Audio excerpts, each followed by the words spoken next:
Children, I hope you all are taking precautions and staying at home because this is the need of the hour. Study and play indoor games. Don't move out. Now back to bio. This is the first class after the tests. In second chapter, that is reproduction in plants, let's study about methods of asexual reproduction, vegetative propagation and tissue culture or micropropagation. Keep your books in front. The asexual reproduction, the common forms are binary fission, budding, fragmentation, and spore formation, which is also known as sporulation. In binary fission, an individual, that is the parent cell, divides into two identical daughter cells. Note this, they are identical daughter cells. That means of the same size. Everything is similar in them. That means the two daughter cells formed are just the exact copy of the parent cell. Just only difference is that they are smaller in size. This is most common in bacteria, unicellular algae and fungi. The next method of asexual reproduction is budding. In this, the buds are formed. That means outgrowths come out of the parent cell, and these protuberances are known as buds. The bud grows and usually detaches from the parent cell and forms a new individual. But in some cases, like in yeast also, what happens is that sometimes the daughter cell does not detach from the parent cell, and one after the other daughter cells continuously form. This way a long chain of cells is formed in them. The third method is fragmentation. In fragmentation, the fragments are formed. That means small pieces are formed from a parent cell. These small pieces can be two or they can be more than two. They are not of the exact size as of the parent. They can be smaller in size or they can be bigger in size. All are of unequal size. Example is in bryophytes, and that means in mosses and liverworts. Now the next method is spore formation. In this, the spores are formed. Spores are thick-walled, resistant, asexual reproductive bodies, and spores are always formed during unfavorable conditions. Actually, they are formed to protect the organism. They develop in a structure called sporangium. When the spores mature, then the sporangia rupture, and the spores, they float in the air and are carried away by the wind. On getting suitable conditions, each spore develops into a new plant. It occurs in fungi, that means bread mold, or in mosses and ferns also. Now we come to vegetative propagation in plants. Vegetative propagation. What is vegetative propagation? Vegetative propagation is growing of a plant from vegetative parts, that means roots, stem or leaves. In this, the daughter plants form the exact copies of the parent plant. That is why they are known as clones. They are genetically identical to the parent plant. Example, in banana, in garlic, in mint, grapes, rose, potato, sugarcane and many other plants, we find vegetative propagation. Vegetative propagation is very common in nature. It occurs during favorable conditions, and it can be by means of roots, stems or by means of leaves. If we talk about the roots,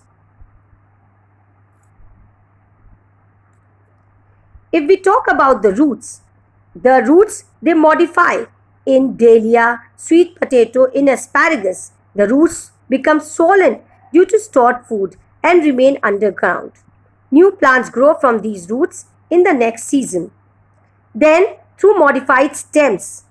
If we talk about the modified stems, a very good example is potato. Potato is a tuber which is an underground stem. It is swollen due to food stored in it. It has buds in the depressions called the eyes. These eyes are the nodes, and the buds in the eyes are axillary buds. These buds give rise to new aerial shoots. Now let's talk about bulb. Bulb, that means in onion we find the bulb. In this case, the disc-like stem also bears terminal and axillary buds. The axillary buds grow into new green aerial shoots that form new plants. Now, if you're getting confused with terminal axillary buds, kindly refer your book of class 6. I have taught you all this in class 6.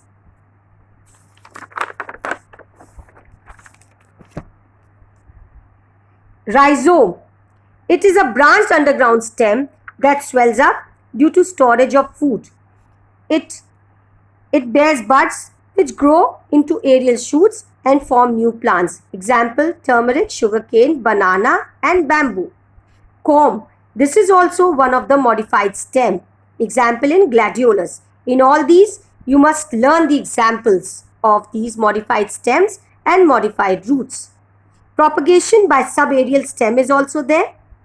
In grasses, in strawberry, oxalis, we find the propagation by subaerial stems. That means the stem first grows on the ground and then it comes out of the ground. Now in leaves, example of leaves is bryophyllum. In this we find that the leaves bear adventitious roots in the notches present along their margin and the new plant grows from them. Now there are certain artificial vegetative propagation methods also, like through stem cutting, which is found in rose. If we talk about layering, a young branch is bent to touch the ground. It is covered with moist soil, forming a layer, and then when the roots develop from the covered part, the branch is cut off from the parent plant. It grows into a new plant. Example in jasmine, mint, wine, we find the layering. Grafting. This is a very important method of artificial vegetative propagation.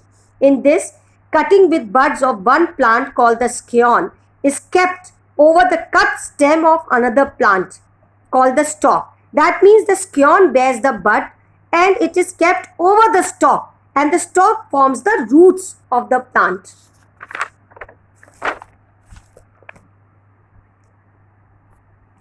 The stem and stalk are then firmly tied together, and after some time the tissues of the stalk and scion join together to form one plant.